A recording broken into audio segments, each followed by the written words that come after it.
je vais vous demander de bien réfléchir à tout ce que je vous ai dit. Je vous rappelle que pour l'épreuve UV2, la seule technique valable pour être totalement serein le jour du 4 mai, c'est de préparer un lexique documentaire de plus en plus étoffé au fur et à mesure de vos lectures, au fur et à mesure de vos informations et les photocopies au fur et à mesure par un tableau Excel que vous mettez à jour presque tous les jours. Alors, je vous ai dit que il y avait trois sources d'informations que j'ai mis sur mes sites et que j'ai même envoyé par WebTransfer pour être sûr que vous allez les recevoir. C'est les revues fiduciaires, comptables, les revues françaises de comptabilité et actuelles comptables. À cela j'ajouterai une autre source d'information indispensable, c'est les pochettes Corroy, qui sont des pochettes réalisées par des personnes professionnelles et membres du jury du DEC, du DSCG et du DCG, et qui font des études de cas corrigées, surtout pour l'UV4 du DSCG et l'UV1 du DSCG, et à la fois les 4 UV, droit social, droit des sociétés, droit fiscal et compta approfondi, ça fait 6 pochettes qui sont exceptionnellement riches, surtout par les corrigés qu'il propose. Et si je reprends les confidences de Vessel, qui est un de mes derniers candidats, diplômé de l'année 2019, novembre, il me dit, si je n'avais pas eu ces pochettes, Francis, que tu nous as communiquées, j'ai trouvé toutes mes réponses dans les pochettes Corroy et dans les articles que j'avais photocopiés. Moi, je le dis honnêtement, hein, je vous l'ai déjà dit, à travers ces 4 documents que je viens de vous citer, vous avez, je le dis, mais avec le plus de sincérité possible, vous avez 80%, je dis bien 80% des réponses. À cela, vous ajoutez 2 bouquins, le Audit et Compta de Memento Comptable, et vous ajoutez le Code de commerce. Et grâce à toutes ces simplifications de documents, vous avez toutes les informations nécessaires. Et c'est là où vous devez comprendre qu'il ne suffit pas, dans un travail comme cette préparation UV2, de vous nourrir le jour du 7 mai, du 4 mai, de nombreuses informations, de prendre tous les mémentos possibles et inimaginables. Non, c'est pas ça du tout. C'est de prendre l'essentiel, car les corrigés officiels, j'arrive pas à voir celui de la dernière session, j'ai eu celui des sessions précédentes, mais malgré tous mes efforts, les collègues, ils ont des instructions qu'ils ne doivent pas distribuer. Le corrigé officiel, c'est un peu con, mais c'est comme ça. Et il y en a qui sont, avec le secret professionnel, ils ont gardé cette mentalité, c'est normal, hein, mais ça m'agace un peu, quoi, parce que on aurait la possibilité de faire ces corrigés officiels. Alors, quand vous regardez les corrigés officiels, c'est ça que je voulais dire, vous avez un corrigé officiel qui est très, très, très succinct, parce qu'il donne que les éléments pédagogiques les plus simples, et il donne beaucoup de latitude au correcteur pour apprécier une réponse. C'est-à-dire qu'il ne dit pas qu'il n'y a qu'une seule réponse possible dans le corrigé officiel, il dit qu'il faut voir le bon sens du candidat. Alors, le bon sens du candidat, c'est de trouver l'essentiel. Et l'essentiel, ce n'est pas le memento. Le memento, il vous sécurise, parce qu'il y a quelquefois des éléments, surtout sur l'audit et compta, et compte tenu, écoutez-moi bien, compte tenu du changement de programme, qui a été donc décidé à partir de la session 2020, il y a un effort colossal qui est posé sur l'audit. Donc, le memento audit et compta fait partie des mementos obligatoires. Donc, ce memento audit et compta, vous devez l'avoir. Je salue la présence de la jolie Isabelle, qui vient nous rejoindre, hein, et qui vient de rejoindre le groupe, avec toujours un retard, parce que les vedettes, bien sûr, arrivent toujours en retard. J'étais là et il n'y avait personne. Ah bon, tu étais là, mais tu étais toute seule? Oh, tu m'excuseras. Regarde, Francis, il est là, lui. Et à 9h05, il n'y avait personne. Bon, c'est bien. Je bien, confirme. Elle a envoyé un message, oui. Elle a envoyé un message. Pour savoir s'il y avait quoi.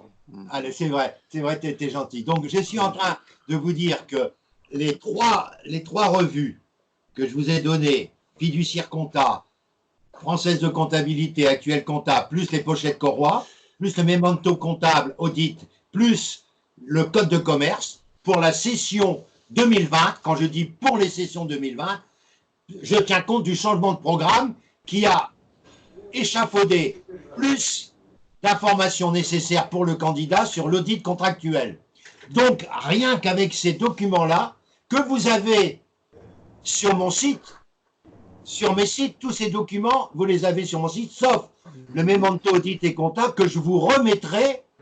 J'aurai les dernières versions, puisque j'aurai tous les mementos Francis Lefebvre à votre disposition à Béthune, compta, fiscal, audit, société civile, association, gestion de patrimoine. Vous aurez tout cela gratuitement, rien qu'avec ces mementos, vous regagnez largement, et j'attends toujours les versements de certains qui sont pas arrivés, c'était prévu, mais c'est toujours pas arrivé, n'est-ce pas? J'attends, puis j'arrive. Je vois sur mes comptes, mais je ne vois pas les promesses qui ont été faites, parce que Francis, lui, il tient ses promesses, il envoie toujours des informations, il envoie toujours sans arrêt, il poste comme un dingue, il met des rendez-vous presque tous les jours jusqu'au 29 février, du 8h à 9h par jour, il fait tout ce qu'il peut, puis ses comptes, ils sont jamais, je dirais, nourris des promesses des uns et des autres. Donc, à un moment donné, je vais casser la baraque. Bon, bref, ça, c'est un autre problème. Alors, tout ça pour vous dire que aujourd'hui, vous avez à tenir compte des éléments relativement importants, et j'aimerais que vous puissiez vous concentrer, en dehors de ces bouquins que je viens de vous dire, sur votre lexique documentaire. Si vous ne faites pas un lexique documentaire, ce n'est pas la peine de suivre mes formations, ça sert strictement à rien. Alors, dans les lexiques documentaires, quels sont les points que j'aimerais que vous puissiez bien analyser? Je vous ai donné, voici quelque temps, mes pronostics. Je vais renouveler un peu ces pronostics par rapport à des discussions que j'ai avec des gens que vous avez connus, comme Robert, qui est l'un des rédacteurs préférés des candidats pour les examens. En effet, Robert, il vous propose des manuels avec Madame Mérès, qui est la vice-présidente du jury du DEC, et qui connaissent, eux, les sujets avant nous, bien sûr, puisqu'ils participent. Et j'ai discuté avec Robert. Il m'a dit de travailler beaucoup cette année. C'est une conversation que j'ai eue avec lui jeudi. Il m'a dit, moi, si j'étais à ta place, Francis, je conseillerais les IFRS de bien revoir. Alors là, il est évident qu'Ali, il est heureux comme tout pour voir les dernières modifications qui ont été adoptées. Et il m'a parlé de l'IFRS 16, à propos, bien sûr, va nous rappeler en 2 minutes, Ali, sur l'importance de l'IFRS 16 dans ton mémoire, qui est basé sur l'IFRS 16. Fais-nous une petite synthèse de 2 minutes pour que tous les amis qui nous écoutent puissent retenir les essentiels par rapport au conseil de Robert. Robert, ça vous dit quelque chose, hein? C'est celui qui fait les manuels chez Duno, hein, pour la technique. Ah, tout le monde le sait, hein. Robert, il a aujourd'hui 78 ans, il n'est plus en grande forme, mais il fait encore quelques ouvrages. C'est lui qui a fait les IFRS, modèle aide-mémoire des IFRS chez Duno. Hein, donc, j'ai l'occasion de travailler avec lui. Il est venu parrainer mes étudiants quand j'étais encore prof. Il a été parrain d'une promotion et j'ai des relations respectueuses avec lui parce que c'est un des mecs que j'apprécie le plus au niveau de l'appui sur l'aspect de la déontologie, sur l'aspect des techniques comptables. Sur le plan théorique, il n'y en a pas un qui est plus fort que lui en France. C'est pas possible. C'est lui qui possède. Donc, mon cher Ali, pour aider tous les copains qui t'écoutent et les copines, et les collègues, peux-tu nous faire une petite synthèse de l'IFRS 16? Bon, l'IFRS 16 est une nouvelle norme qui a été publiée en 2016. Il porte sur les contrats de location. En fait, il y avait une ancienne norme qui s'appelait l'IAS 17. Maintenant, il n'existait plus. Cette IAS 17 proposait un modèle en 2 niveaux. Donc,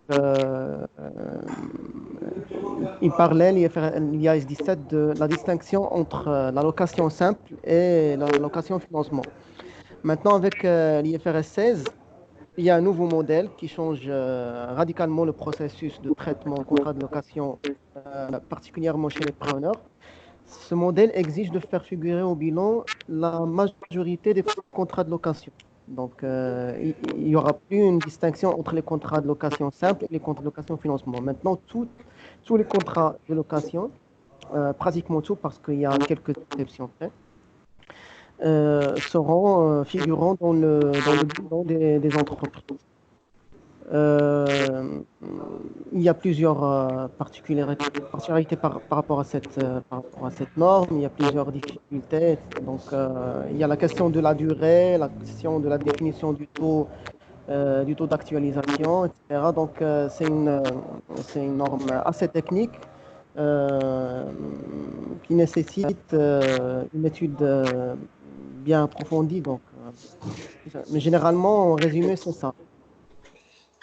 Bon, alors, avec l'autorisation qui me sera donnée par notre ami Ali quand il le décidera, une fois que son mémoire sera déposé et que nous aurons commencé les soutenances, quelques semaines avant le 4 mai, je demanderai l'autorisation à Ali de bien vouloir diffuser son mémoire à ceux qui passent l'UV2, pour qu'ils puissent être tout à fait pénétrés, si ça ne te dérange pas, si ça te dérange, t'es maître et c'est toi qui décideras ou pas. On verra ça ultérieurement. Mais vous aurez IFRS. Ça, c'était le premier conseil de M.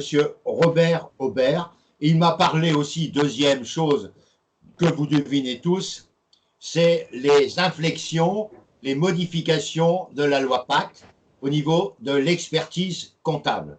Alors, je sais que certains d'entre vous ont déjà potassé la loi Pacte et qui a eu ces décrets d'application dont quasiment 95% sont sortis à cette date, eh bien, vous avez beaucoup d'articles qui ont été communiqués et qui ont été intéressants au niveau de l'analyse. Et qu'est-ce que vous retenez comme avantage? Et c'est là où Monsieur Aubert m'a dit une chose qui m'a vraiment intéressé.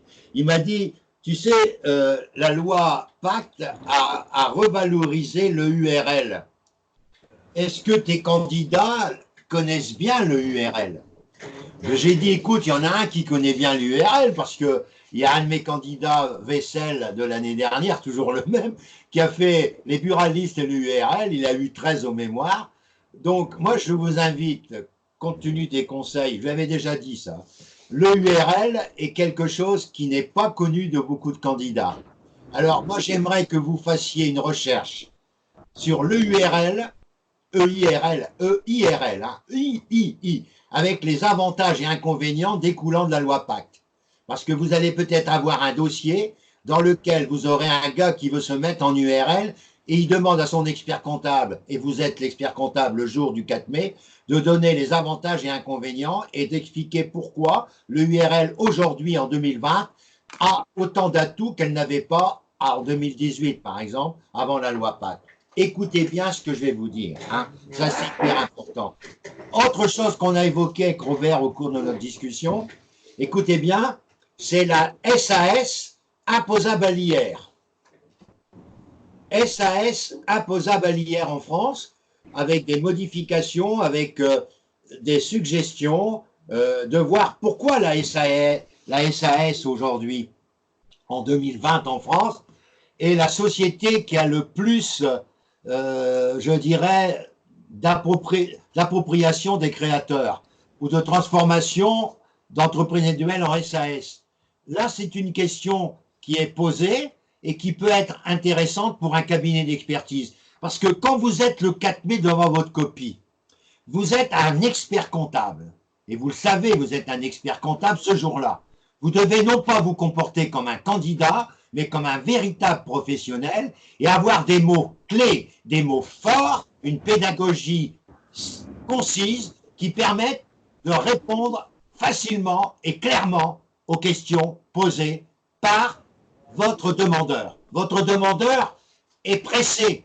Il vous demande en 4h30 parce qu'il a une réunion à 15h avec ses clients qui lui ont demandé un certain nombre d'expertises. Et il vous confie cette mission à 9h30 et il vous demande d'être prêt pour lui, avoir toute l'argumentation nécessaire pour l'après-midi vers 15-16h pour pouvoir évoquer avec ses clients votre rapport d'expertise, Donc, il n'a pas besoin de 36 pages.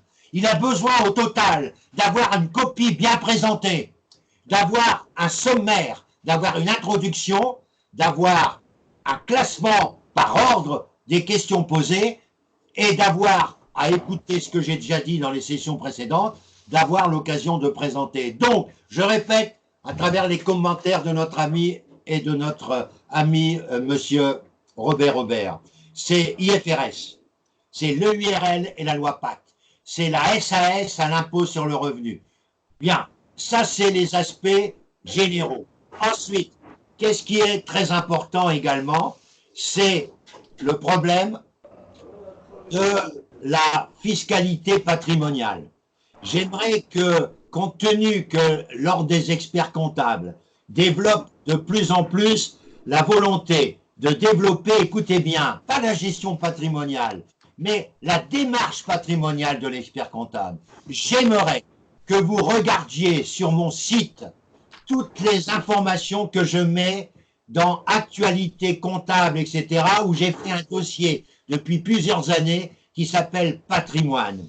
Et vous avez justement un dossier, un site qui est incontournable et qui vous donne des éléments d'information formidables sur l'usufruit, la nue propriété et les droits de succession et le démembrement de propriété.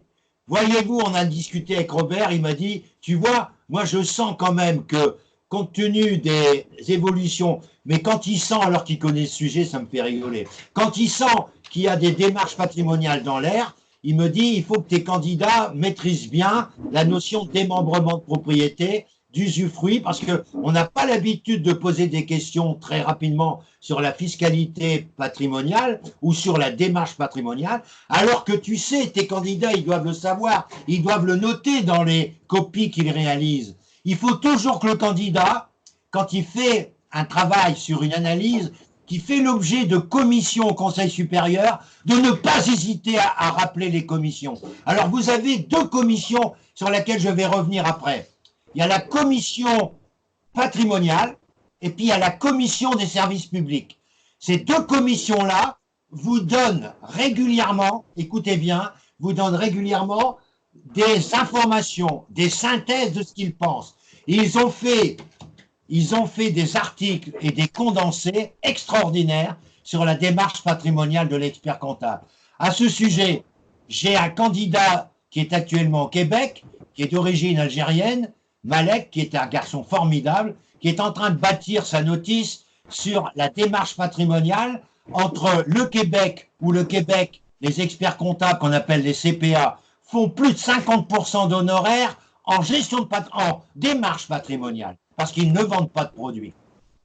Mais c'est beaucoup plus souple au Québec qu'en France, je vous le dis tout de suite. Alors qu'en France, les cabinets comptables, en moyenne, gros y compris, font 6% de démarche patrimoniale. Et c'est là où l'expert comptable, à travers les consignes du Conseil supérieur, eh ben, il veut développer le conseil patrimonial. J'ai bien dit le conseil patrimonial, ne faites pas de confusion le jour de votre copie UV2, parlez de démarche patrimoniale et non pas de gestion de patrimoine. Parce que faire de la gestion de patrimoine, c'est le rôle d'un CGP, d'un conseiller en gestion de patrimoine, qui n'est pas une profession réglementée. Donc, vous ne pouvez pas faire de société interprofessionnelle avec cette personne, mais vous pouvez faire une société interprofessionnelle avec une profession réglementée, comme l'avocat, comme les notaires, mais pas le commissaire aux comptes qui n'a pas le droit de faire partie, pour l'instant, de sociétés interprofessionnelles. Donc, trois autres idées de Robert,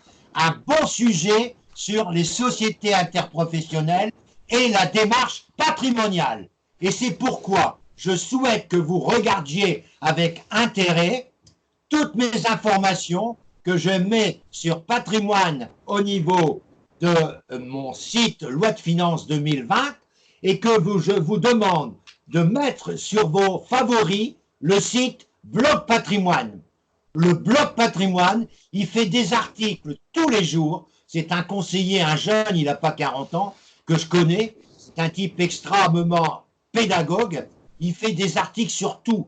Le rôle d'un conseiller comment mieux payer, comment moins payer de droits de succession. Parce que vous pouvez avoir une étude de cas avec une partie fiscalité patrimoniale dans laquelle on demande à l'expert comptable que vous êtes le meilleur chemin pour que la famille paye moins de droits. Je m'explique.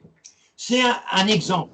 C'est un gars, monsieur, votre expert comptable vous demande d'analyser une situation. C'est monsieur X qui a divorcé voici 15 ans et qui se remet et qui se remarie avec une dame beaucoup plus jeune. Ça arrive assez régulièrement. Il a 2 enfants du premier lit et bon, ils n'ont plus l'intention d'avoir des enfants parce que lui a quand même plus de 50 ans et elle a un peu plus de 35 ans. Bon bref. On pose des questions. Comment régler la transmission de monsieur? Quelles sont les meilleures solutions pour régler la transmission de monsieur? Alors, vous devez sortir des stratégies patrimoniales sur l'adoption simple de ses 2 enfants, de sa femme, de sa nouvelle femme, vers l'adoption simple, ce qui veut dire qu'en un mot, il peut les rendre aussi, je dirais, héritiers, au même titre que ses enfants légitimes qu'il a eu avec sa première femme. Donc, il peut agrandir le cercle des héritiers potentiels. Il peut ensuite faire un changement de régime matrimonial. Il y a tout un ensemble d'arsenal que l'expert comptable aujourd'hui est invité par le Conseil supérieur à connaître sur le problème des démembrements, sur le problème de la succession, sur le problème des ménages recomposés, que vous ne savez pas bien maîtriser, vous, candidats. Et je vous invite, à la demande de M. Robert, de regarder la fiscalité patrimoniale, la SAS, le URL et les IFRS. Ça, c'est déjà 4 domaines que vous devez nourrir dans vos recherches documentaires. Parce que demain, vous devez être capable de faire, en tant que candidat, une démarche patrimoniale. J'ai pas dit un gestion patrimoniale. Une démarche. Donc, bien connaître toutes les subtilités fiscales et les subtilités civiles. Le démembrement est un sujet de mémoire qui a été développé à plusieurs reprises. Il y a Valentin, qui est dans notre groupe, mais qui lui est au niveau de la notice, qui a fait le démembrement. Et Valentin, s'il passe l'épreuve, je ne sais pas, parce qu'il est en mesure de le passer, mais il ne passera pas le mémoire, puisqu'il n'a pas encore fait sa notice, il a des soucis de santé. Donc, Valentin, il fait le démembrement de propriété, et il explique le rôle de l'expert comptable dans la proposition auprès d'un client. Et ben voilà l'image. Vous êtes le 4 mai, vous avez un problème d'une famille qui est un ménage recomposé et votre expert comptable vous êtes stagiaire, mais il a un rendez-vous avec cette famille l'après-midi et il vous demande de traiter le maximum. Alors quand on dit traiter le maximum, c'est ça que vous devez faire preuve d'empathie. N'oubliez pas que vous avez, entre parenthèses, que quelques heures, 4h30 pour faire un travail. Mais le mec qui va recevoir votre copie, il n'a pas besoin de passer 4h30, lui non plus, à lire votre copie. Il a besoin de passer au maximum 30 minutes pour analyser votre copie. C'est le correcteur. C'est le correcteur. Il ne doit pas passer plus de 30 minutes, surtout au prix où il est payé. Hein, il n'a pas 4 € par copie. Donc il n'a pas envie de passer, pensez à ça aussi, il n'a pas envie de passer plusieurs heures à corriger une copie qui a 36 pages. D'ailleurs, tous les copies à 36 pages, ils ont moins de 5. Ça, c'est sûr, parce qu'il y a beaucoup d'hors-sujets. Parce que n'importe qui peut faire 36 pages, il suffit de recopier n'importe quel bouquin sur un sujet. Vous prenez démembrement, vous allez chercher dans le Memento, dans n'importe quel bouquin démembrement, et vous remplissez tout ce qui est démembrement. Mais ça, c'est ridicule. Le rôle de mon lexique documentaire, c'est de faire des synthèses. Alors, autre sujet intéressant qu'on a développé dans notre discussion. Je l'ai enregistré, cette discussion, mais je me réserve le droit de la conserver, forcément. Alors, on a parlé de l'abus de droit en fiscal, c'est-à-dire du contrôle fiscal et de l'abus de droit. Vous savez qu'on a réduit de manière considérable l'abus de droit, c'est-à-dire qu'on a fait un distinguo entre optimisation, évasion et fraude. Actuellement, le pouvoir politique est en train de réduire la possibilité d'optimisation. Et vous devez être informé de cette réduction de l'optimisation en France. Parce que l'optimisation, c'est quelque chose qu'un expert comptable ou un conseiller ou un assureur peut proposer pour réduire l'impôt tout en restant, je dirais, en dehors de la ligne jaune. Mais aujourd'hui, le gouvernement a sorti un arsenal de modifications où la ligne jaune serait franchie en 2020 alors qu'elle ne l'était pas en 2018. Et c'est là où vous devez bien travailler ensemble dans votre documentation. Et quand vous avez trouvé les uns et les autres un article intéressant, gardez-le pas pour vous. C'est ça le rôle d'un groupe avec moi. C'est de me communiquer et moi je le recommunique à l'ensemble du groupe. Si vous avez trouvé par exemple un article sur la nouvelle définition de l'abus de droit fiscal en 2020 en France, eh bien envoyez-moi un article. Ça me permet de l'envoyer à tout le monde et de nourrir le lexique documentaire. N'attendez pas le séminaire du mois de mai pour qu'on s'échange les informations. Non, essayez de travailler en groupe. Et c'est comme ça qu'on va travailler, qu'on va gagner. Regardez aussi le fait que je vous ai demandé, je n'ai pas reçu les copies, je vous ai demandé depuis quelques semaines, c'est-à-dire 2-3 semaines, de m'envoyer pour voir comment vous travaillez les études du DEC 2010, mai et novembre. J'attends toujours les copies. Comment voulez-vous gagner le 100 mètres aux Jeux Olympiques si vous ne faites aucun entraînement et que vous vous contentez de regarder les courriels de Francis? Si vous ne faites aucun entraînement de votre lexique documentaire, si vous ne faites aucun entraînement des 4h30 pour être bien dans les 4h30, si vous ne vous habituez pas à répartir votre temps en enlevant 30 minutes pour la lecture et la relecture de votre copie, si vous ne vous habituez pas à respecter le temps de composition pour chaque partie, si vous n'êtes pas capable de prendre un sujet 2010 et de le rédiger par rapport aux modalités juridiques, fiscales, comptables de 2020, eh bien vous allez à côté de la plaque. Moi, je considère que si vous avez un bon lexique documentaire, si vous faites une étude de cas assez régulièrement, je sais très bien que vous n'avez pas le même temps que moi, je suis tout à fait d'accord. Mais si vous n'avez pas, comme je l'ai dit, si vous ne savez pas prioriser votre emploi du temps, il y a dans la vie c'est un éternel choix. Ce matin, vous êtes là parce que vous avez fait le choix d'être là.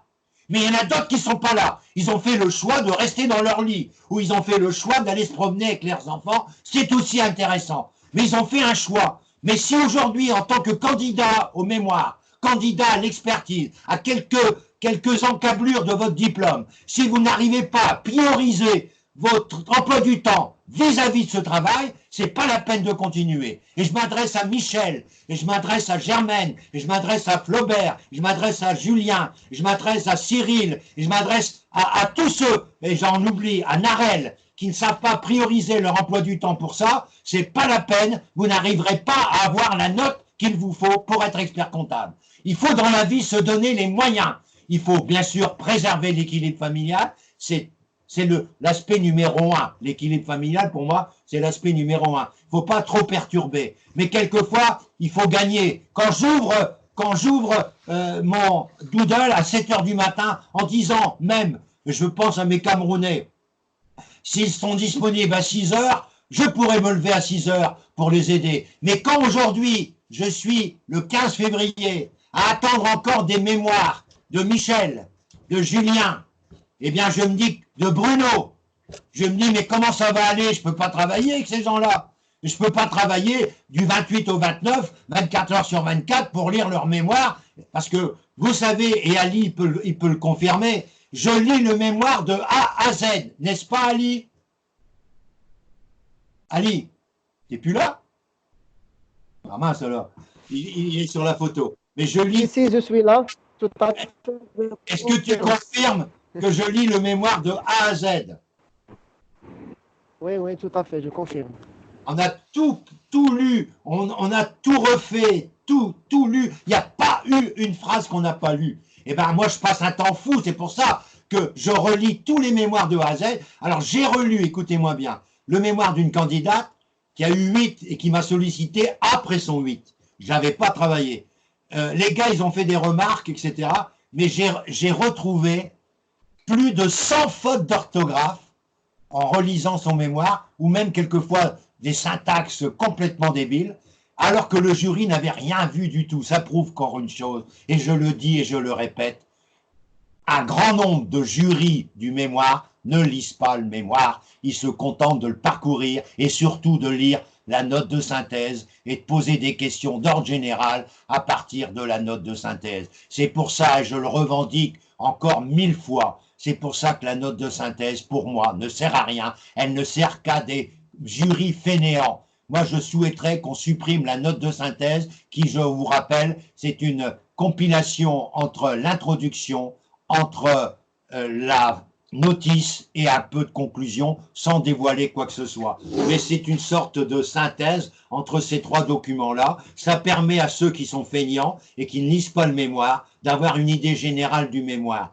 Et on le voit, parce que dans certaines soutenances, les mecs ils posent des questions d'ordre général, mais c'est pas le mec qui va vous dire à la page 37, monsieur, vous avez marqué ça, précisez-moi votre pensée. C'est pas ce gars-là qui va vous le dire. Celui qui vous dit ça, c'est lui qui a lu le mémoire.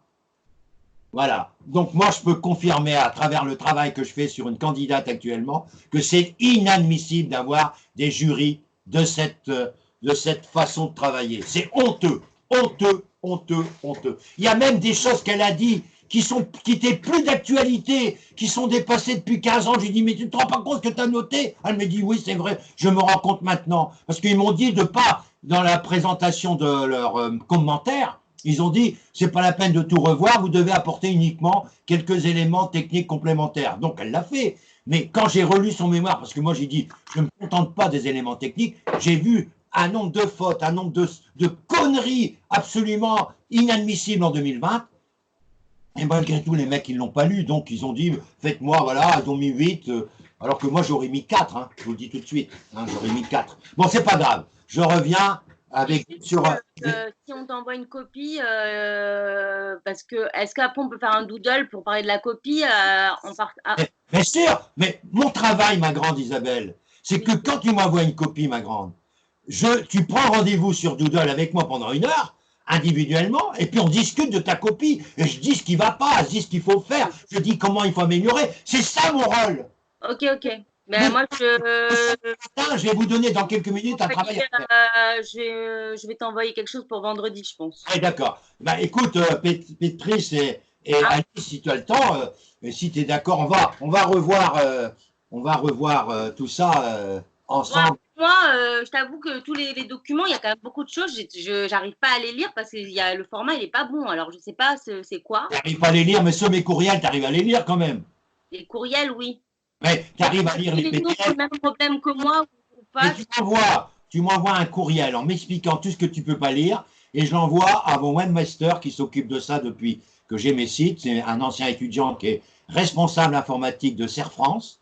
Tu connais Serre France. Donc, c'est le gros responsable de Hauts-de-France. C'est un de mes anciens étudiants de DCG que j'ai eu et qui était très fort en informatique puisque le jour de DCG, il a eu 20. C'est quoi le bug? Il faut résoudre le... Enfin bon, bref, ça c'est un autre sujet. Tu m'envoies un courriel pour m'expliquer ce qui ne va pas, Isabelle, et j'envoie ce courriel à mon webmaster et puis je t'envoie ses coordonnées, tu discuteras avec lui. Ok. Je ne peux pas faire mieux. Et puis, si tu as un problème, moi, je peux t'envoyer tout mon site, comme ça, tu peux le lire, tout mon site par web transfert en plusieurs parties. Okay. Comment? Comme ça, après, tu l'as directement, mon site. Et je le ferai régulièrement. Donc, je reviens sur l'UV2. Alors, dans l'UV2, je vous ai parlé de l'abus de droit fiscal. Et puis, il m'a ouvert aussi dans le cadre du changement de programme de l'UV2, il m'a dit, Francis, attention au fait que c'est une année électorale. Et quand c'est une année électorale, comme les élections municipales, il y a souvent des questions sur les services publics et le mandatement. Le mandatement, c'est-à-dire le contrat de mandat que peuvent avoir les experts comptables. Alors, je vous invite à bien suivre la loi Pacte. Attention, la loi Pacte vous dit que les experts comptables, ils ont la vocation à être les mandants des candidats, des listes municipales, mais ils ont dit une chose, c'est qu'il y a les experts comptables, écoutez bien la règle, il y a les experts comptables qui sont diplômés, mais qui ne sont pas inscrits à l'ordre comme libéral, qui sont inscrits à l'ordre comme salariés d'entreprise. C'est la loi Pacte, ça, cette histoire de reconnaissance de l'expert comptable entreprise. Alors, ça, c'est important. Ça veut dire, attention à la réponse qui vous sera demandée à propos des élections municipales.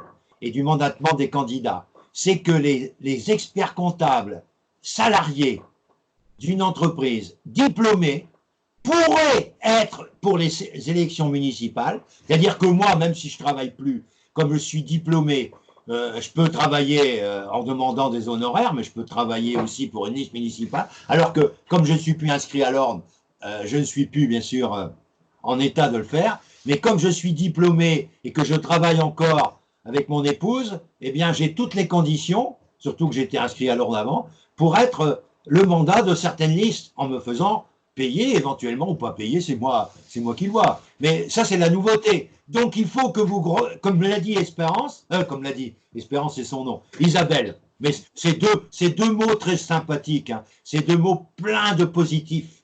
Espérance d'être reçu, Isabelle avec le mot belle, c'est forcément tous des mots avec une coloration de beauté intérieure et de beauté extérieure. N'est-ce pas, ma grande? T'as vu comment je me suis rattrapé sur le mot espérance? Bah oui, mais en même temps, c'est facile avec espérance. Hein. Ah ouais, mais avec toi, tout ce que je dis, c'est facile. Bon, bref. Non, non. Oui. Bon, alors, ma grande, écoutez bien, je voudrais que vous alliez sur le site de l'ordre et que vous alliez chercher sur le site de l'ordre tout ce qui concerne les services publics de la commission. J'ai la chance de connaître le président, ex-président de la commission patrimoniale et président de la commission des services publics, qui a fait des interventions extraordinaires la semaine dernière lors du Salon des entrepreneurs. Il y a parmi nous Raphaël qui est allé au Salon des entrepreneurs et il fait un mémoire sur la couveuse d'entreprise. Il m'a dit, Francis, je vous remercie, Francis, chaleureusement, de m'avoir conseillé le Salon des entrepreneurs. Il y avait des conférences extraordinaires. L'ordre était présent presque partout. J'ai vu M. Tandet, j'ai vu Mme Saïd, qui était la vice-présidente du Conseil supérieur. J'ai discuté avec elle. J'ai vu M. Peuvrier, qui a fait une intervention sur le rôle de l'expert comptable sur les services publics. Alors, ce que je vous invite pour votre UV2 et éventuellement pour votre mémoire, c'est d'aller sur le site Salon des entrepreneurs 2020 et d'aller chercher tous les diaporamas qui intéressent les interventions qui ont été réalisées lors de ce salon. Et vous allez avoir une richesse, vous allez avoir un plan de réponse pour le service public et les mandataires au niveau des problèmes de service public et des élections municipales. Et vous allez avoir le changement parce qu'il y a une association qu'on appelle des experts comptables en entreprise. Moi, j'ai payé ma cotisation, c'est ECE, qui est dirigé par Frédéric Frendernich, un nordiste, qui travaille dans un grand groupe, très grand groupe d'ailleurs, comme directeur financier et qui est président de ECE. Donc ECE, vous ne devez pas ignorer, c'est comme dans votre copie. Vous ne devez jamais ignorer les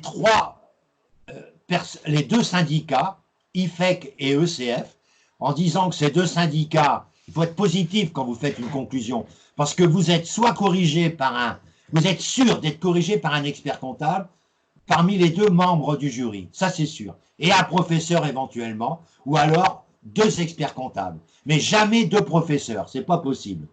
Il y a un professeur et un expert comptable, ou deux experts comptables qui vous corrigent votre copie V2.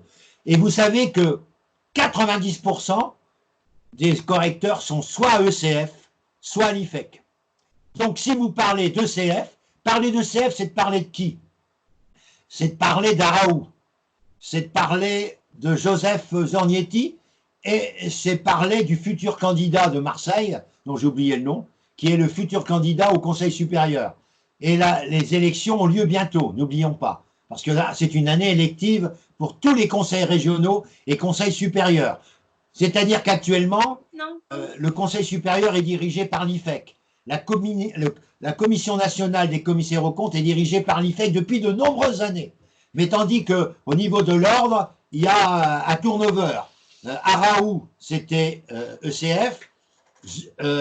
Zornietti, c'était ECF. Madame Bricard, c'était IFEC.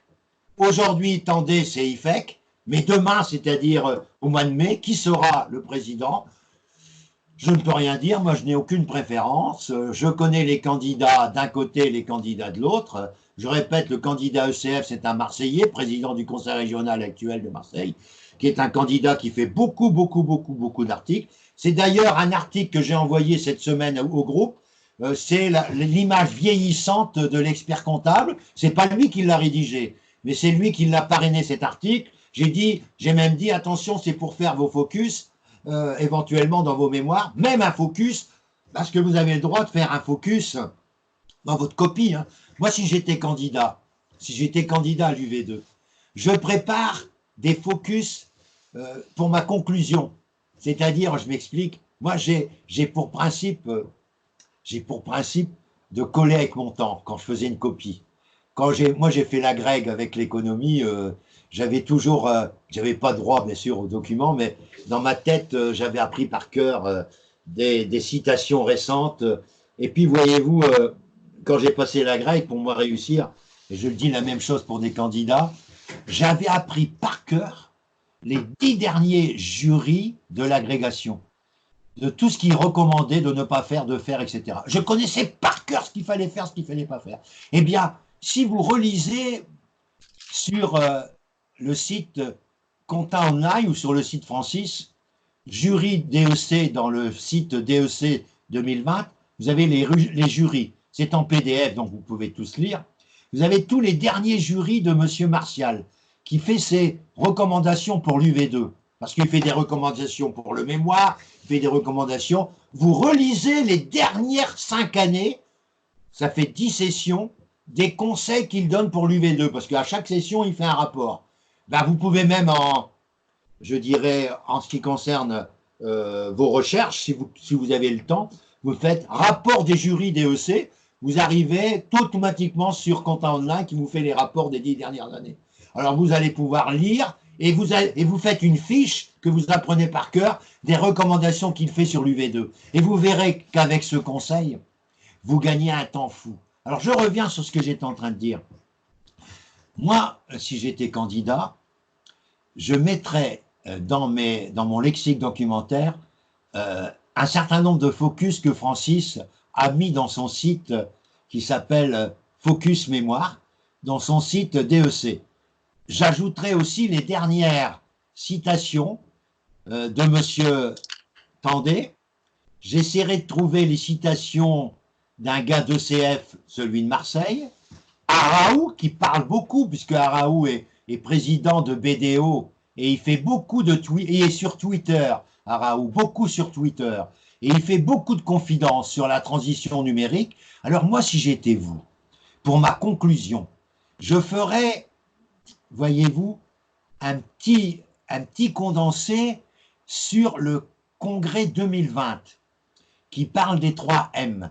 Et pour ma conclusion de ma copie UV2, je ferai une synthèse de ce qui a été posé dans les 2 ou 3 dossiers et puis j'ouvrirai la porte sur le congrès 2020 en disant que j'attends avec impatience toutes les nouveautés qui vont être développées et que notre métier, et là vous reprenez une citation à la fois de Charles Tandé que vous avez préparé, qui parle sans arrêt que le conseil c'est le premier investissement, etc.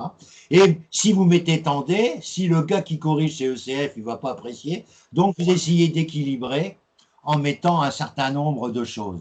Donc, je vais éventuellement vous demander de bien préparer un dossier focus. Et c'est grâce à ce dossier focus que vous allez donner un caractère plus actualisé à votre copie avec le phénomène de l'introduction et je vais aussi développer aussi un certain nombre d'éléments complémentaires. Alors, ce matin, j'attendrai avec un grand plaisir, je ne vais pas revenir sur la décomposition de la copie le jour de l'examen. Vous regardez mes vidéos, vous les avez tous qui sont sur vidéo au niveau de mon site DEC et les vidéos, vous pouvez les lire sur le site. Là, il n'y a pas d'interdit, il n'y a pas de bug, voilà. Donc, je vais vous présenter ma première épreuve que j'aimerais là que vous puissiez bien me faire rapidement et je vais donc aller vous présenter un premier sujet que je vais vous demander de me préparer autant que faire se peut assez rapidement. Ce premier cas, je vais vous le présenter. Je vais vous présenter plusieurs cas et je vais vous les envoyer pour me les faire assez rapidement pour la semaine prochaine. Donc, je vais dès à présent vous envoyer 3 cas.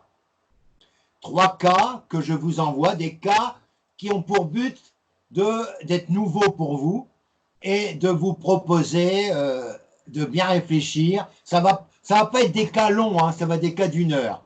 Mais c'est pour enrichir votre documentation. Parce que ces cas-là, normalement, vous devez les faire sans documentation. Mais ce n'est pas notre rôle, nous. Nous, on va enrichir notre lexique documentaire. Donc, en travaillant ces cas d'1 heure, on va peut-être mettre une demi-heure, mais on va enrichir notre documentation parce que sur Internet, on aura été chercher les réponses. On va les mettre là. Alors, DEC, mai 2020, ça c'est mon groupe actuel. Et je mets K pour enrichir votre lexique documentaire. Donc, je vais mettre 3 cas, vous allez voir, et ça va être formidable. Alors, je commente en même temps que j'envoie ça. Chers amis, pour réussir votre UV2,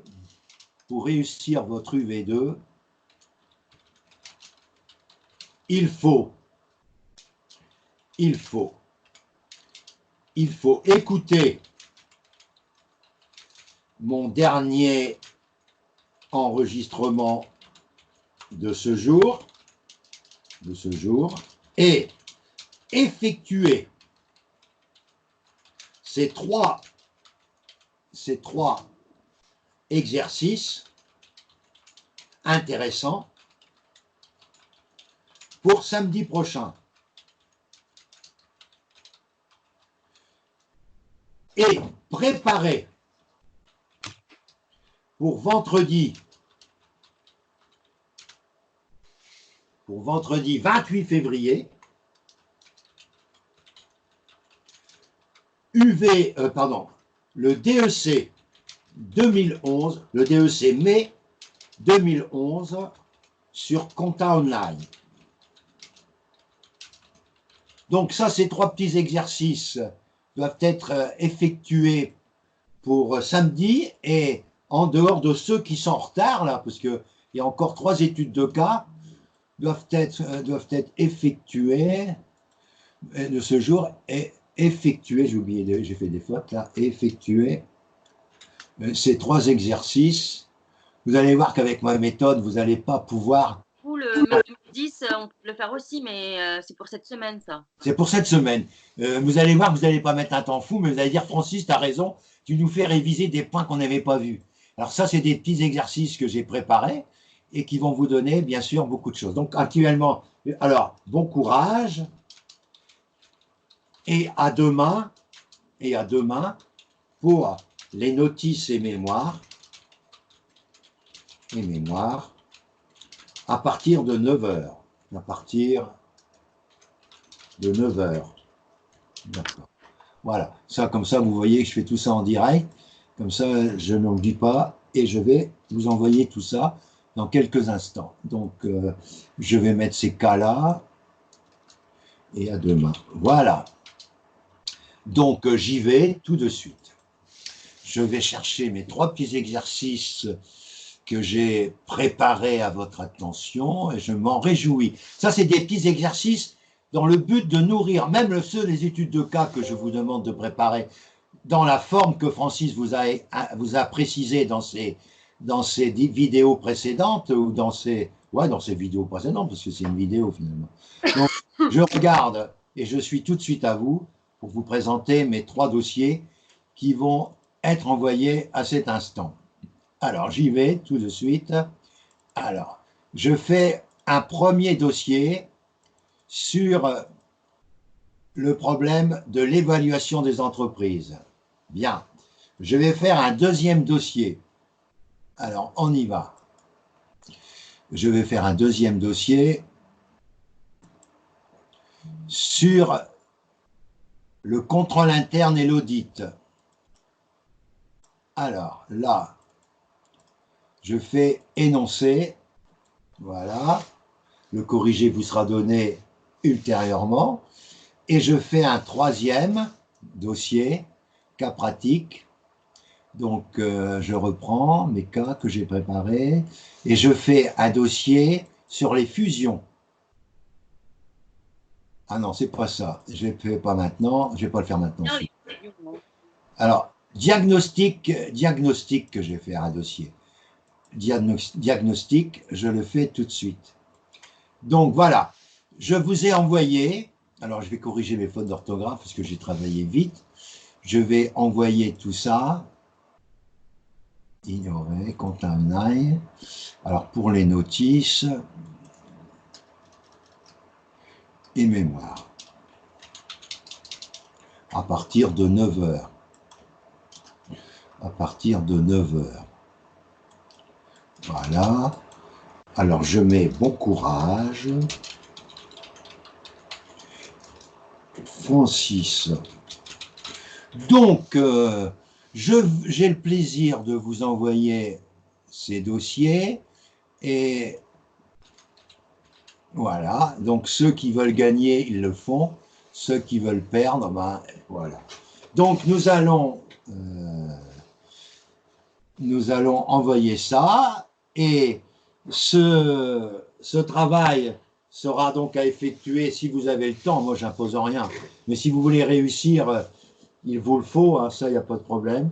Donc, moi, je vais faire, un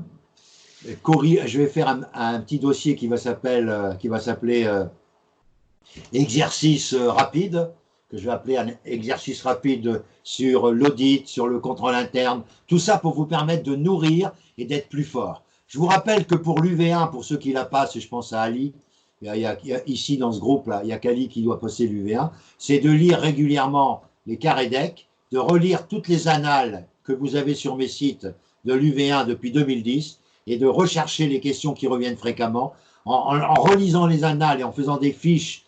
Ça, tu le feras après ta rédaction de mémoire, Ali. Consacre-toi les dernières semaines là, pour ton mémoire et déposer ton mémoire pour la semaine du 22 au 29. Là. C'est pas la peine de te précipiter. Essaye de faire les petits exercices. Tu feras les études de cas ultérieurement. Voilà. Est-ce que vous les avez reçus? Non, on n'a pas reçu. T'as pas reçu? Vous n'avez pas reçu? Ça prend du temps, je pense. Attends. Ah non, c'est pas lourd. Hein. Bah. Surtout que j'ai la fibre. Maintenant, je suis content, je suis fier d'avoir la fibre. Tu l'as reçu, Ali? Attends, je check. Non, pas encore. Ah, mince alors. Mince encore. Je vais regarder si c'est parti. Hein. Attendez, hop. Rédaction. Attends, je vais regarder. Non. Rédaction. Hop. Non, c'est pas parti. Je regarde. Courrier entrant. Non. Je regarde si c'est parti. Hein. Envoyer. Envoyer. Article. Non. Envoyer. Pour DSCG. Compte personnel de formation. Tu as vu, Isabelle, je t'ai envoyé pour le compte personnel de formation, là. Tu as vu? Si tu veux te faire rembourser. Mais vous n'êtes pas encore, vous n'êtes pas encore dans la liste? Ça, ah non, c'est parce que tu as vu, je t'ai expliqué. Oui. Je t'ai expliqué. Il est en route, mais c'est long. Mais donc, on fait comment? Enfin, Ben, tu t'inscris et dès que je suis sur la liste, je te refais une facture. Si tu es remboursé, ben, je te rembourse ce que tu m'as payé, c'est tout. Tu comprends? Je prends un exemple. Supposons que tu aies 2000 € sur ton compte formation. Si tu dis, ben, je vais les utiliser. Ben, si tu les utilises, ce que tu m'as versé. Oui. Ah oui, d'accord, ok. Parce qu'après, tu as été payé par le truc de formation. Ben oui, donc je te rembourserai. D'accord, ok. Non, mais de toute façon, je sais que je te dois de l'argent. Hein, on en parlera, mais il n'y a pas de souci. C'est bien. Il n'y a pas de souci. Si, mon banquier dit, mais Francis, tu m'avais promis qu'il allait avoir des sous. Ben, je dis, écoute, c'est pas moi qui l'avais promis. C'est certaines personnes. Tu sais bien que c'est pas. Tu as quand même beaucoup de clients. C'est pas mon petit truc qui fait toute la différence à une semaine près, comme. Non, mais ça fait quand même un truc. C'est pas après toi que j'en veux. Hein. C'est après ton banquier, parce que le banquier, tu lui avais fait l'ordre. Il ne l'a pas fait, donc c'est après lui que j'en veux. Tu lui avais donné l'ordre de faire un virement, mais il ne l'a pas fait. Alors comment veux-tu? Pendant, tu l'avais bien sermonné, je m'en souviens, tu me l'avais dit. Bon, bah, Bah, la première fois, je l'ai fait directement et je n'ai rien demandé. Donc, je pense que c'est vrai. Je suis pas en Mali non plus, quoi. non, non, j'ai ça rigolant. J'ai confiance en toi, ma grande. C'est la plus belle démarche que je peux te dire. J'ai confiance à ma grande Isabelle. Ouais. Est-ce que c'est clair ce que je viens de dire? Bah, c'est bien. Voilà. Est-ce que vous en avez assez là? Donc, je vous demande, est-ce que vous les avez reçus? Je vous quitterai que quand vous avez reçu. Non, toujours pas. Ah, mince, alors je vais le renvoyer, hein, pas de pétard. Ah, ça m'agace. Si, ils sont arrivés. C'est arrivé, qu'est-ce qui parle là? Ali. Ali. Rien. Donc, si c'est arrivé, ben moi je suis content, c'est arrivé chez Ali. Isabelle, Ali est plus loin, il est près de Casablanca. Donc, en conséquence, toi, tu es près de moi parce que tu es à 200 km et tu ne l'as pas reçu. Quand c'est arrivé, si jamais tu ne l'as pas reçu, tu me renvoies un mail dans la journée, je te le renverrai. Mais normalement, c'est parti. Hein. Pas possible qu'il l'a reçu et que j'ai pas reçu. Tu reçois mes mails quand même d'habitude. Bah oui, bah je pense. Alors renvoie juste pour moi, sinon. Non? Je vais te le renvoyer juste pour toi. Ouais. C'est parce que c'est toi. Hein. Bah oui. Bon, allez. Je vais vous souhaiter une bonne journée. Je donne rendez-vous pourquoi pas, à notre amie Isabelle, si elle prend rendez-vous sur Doodle. Si l'heure ne te convient pas, tu me dis, Francis, est-ce que tu peux décaler pour moi? Je le ferai, ma grande. Non, mais de toute façon, le Doodle pour le correction du cas, c'est un truc à part, ça. Bah si, le Doodle pour la correction, c'est pour les rendez-vous individuels. Oui, donc c'est par exemple si je fais mai 2010. Ah oui, par exemple, et on discute à deux. Et puis, Ali sait très bien qu'actuellement, la Doodle est monopolisée par les candidats qui déposent leur mémoire et à qui je relis le mémoire. Ah, donc là, le Doodle jusqu'au 29 février, c'est compliqué, quoi. Mais non, mais la semaine, ça va?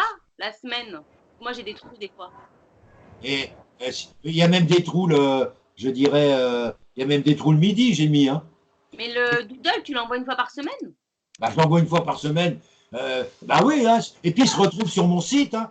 Dans le site DEC, vous avez séminaire de révision et puis vous avez le rappel de tous les doodles. Ok. Je regarde le site. Voilà, je vais te renvoyer, ça. Est-ce que ça te va, ma grande? Oui, s'il te plaît.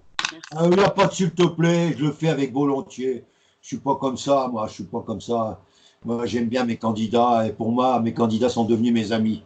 Voilà, tu as compris, Isabelle, dans quel état d'esprit je travaille. Puis tous mes conseils sont là pour te faire gagner. Puis moi, j'ai aucun doute pour toi. J'ai aucun doute, tu vas avoir largement de quoi te nourrir. Il faut vraiment travailler à révision, donc là, il faut que je m'y mette quand même. Comment? Là, il faut que je m'y mette. Je ne me suis pas encore vraiment mis à révision, donc c'est pour ça que là, je veux commencer vraiment cette semaine. Mais c'est ton séminaire, ma grande, c'est ton séminaire. C'est ton séminaire. C'est ton séminaire. C'est pas donc Kevin Bacon. C'est ton lexique documentaire qu'il faut que tu travailles pour être totalement à l'aise. Totalement à l'aise. Si tu as ton lexique que tu fais régulièrement tous les jours, tu mets une petite chose. Si tu fais les 3 petits cas là, puis que tu as fait des recherches pour l'évaluation, pour le contrôle interne, tu vas les mettre dans ton lexique. Et puis tu regardes le programme nouveau que j'ai mis dans le jury DEC. Programme nouveau, j'ai marqué. C'est vrai qu'il y a beaucoup de choses. Programme nouveau, de toute façon, c'est donc ce que tu parles dans les vidéos. Tu nous as déjà dit tout ce qui est ouais, le programme nouveau, c'est l'audit contractuel. Alors, tu sais, tu fais un dossier sur l'audit contractuel, tu mets le maximum d'infos pour aller vite le 4 mai. Le 4 mai, il faut que tu ailles vite. Ça va aller, ça va aller. Ça va aller, mais j'en suis certain à 300%.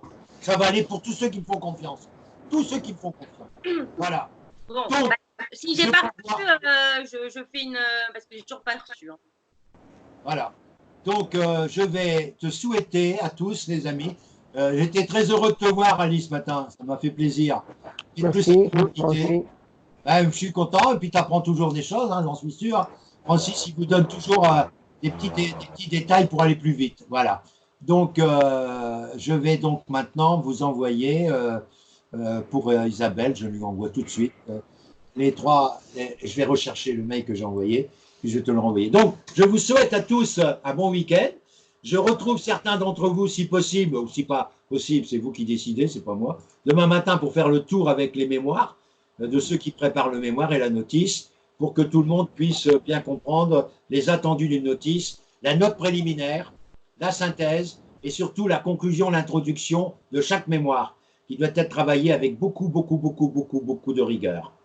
Mais je rappelle, l'introduction d'un mémoire, c'est toujours un rappel des congrès précédents et la conclusion doit toujours tourner vers le congrès de l'année 2020 ou la journée nationale des commissaires aux comptes, si c'est un sujet sur le commissariat aux comptes.